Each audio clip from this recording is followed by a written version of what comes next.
Begitu anak kecil itu sampai di hadapan pria tersebut, ia terkejut. Pria yang ada di depannya bukanlah manusia, melainkan alien. Ketakutan anak itu lari meninggalkan ibunya. Namun bagi sang ibu, pria itu tampak seperti manusia biasa. Alien itu terkejut dari jutaan orang. Hanya satu manusia yang bisa melihat wujud aslinya, dan anak itu telah melihatnya. Ini ia takut identitasnya akan terbongkar. Malam itu juga alien itu diam-diam masuk ke kamar anak itu. Meski sedang tidur, anak itu tetap waspada. Begitu terdengar suara sekecil apapun langsung menoleh ke arah jendela, alien itu segera bersembunyi. Begitu anak itu kembali berbaring, alien itu melompat ke arahnya dan mulai mencekiknya. Namun apa yang terjadi selanjutnya mengejutkan sang alien anak itu menggigit tangan alien itu hingga putus. Sambil berteriak mereka pun terpisah. Mendengar teriakan anak itu, kedua orang tuanya berlari masuk ke kamar, tapi mereka mengira anak itu hanya mengarang cerita dan menyuruhnya diam. Alien itu tahu rencananya telah gagal dan kembali diam-diam ke rumah kecilnya. Esokan paginya saat ia menangani pasien. Nah, ia adalah seorang dokter. Anak yang sama muncul di hadapannya. Alien itu mengira inilah kesempatan emasnya. Saat anak itu mendekat, ia mengambil sebuah alat siap untuk menghabisinya.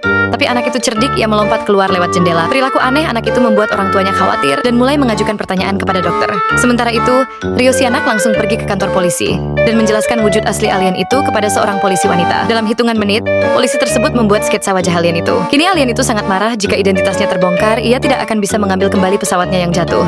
Ia harus menemukan cara untuk membungkam Rio. Setelah berpikir sejenak, ia merancang rencana memotong rem sepeda Rio. Keesokan harinya dalam perjalanan ke sekolah, anak itu jatuh di jalan, tapi ia hanya mengalami luka ringan. Kemudian alien itu menyuruh semua orang keluar dari rumah dengan alasan harus melakukan operasi. Lalu mengancam Rio, kalau kamu tidak diam, aku tidak akan mengobati lukamu. Rio malah tertawa, itu cuma digigit nyamuk atau gimana sih? Alien itu semakin marah, tapi Rio hanya tersenyum sambil menahan sakit. Alien itu pun kalah. Sejak hari itu mereka menjadi musuh bebuyutan. Rio dan sahabatnya Mawar mulai mengawasi setiap gerakan alien itu. Melihat hal ini, orang tua Rio mengira ia jatuh cinta pada sang dokter. Mereka pun tiba-tiba mengundang dokter itu ke rumah. Rio mulai berpura-pura dan menempatkan Mawar di jendela. Begitu alien itu duduk untuk makan, Mawar mencoba mencuri kunci mobilnya. Keesokan harinya saat alien itu pergi ke rumah sakit, kedua anak itu menyelinap di rumahnya. Di ruang bawah tanah mereka menemukan sebuah apel aneh yang melayang. Begitu Mawar mencoba menyentuhnya, keluar percikan listrik. Ketika alien itu kembali ke rumah, merasa ada yang tidak beres. Ia turun dan menemukan anak itu pingsan. Sementara apel itu masih bersinar, ia memasukkan anak itu ke dalam karung dan berniat mengubur mereka di pegunungan bersalju. Namun tetap saat ia ingin pergi, ada wanita yang berdiri di hadapannya.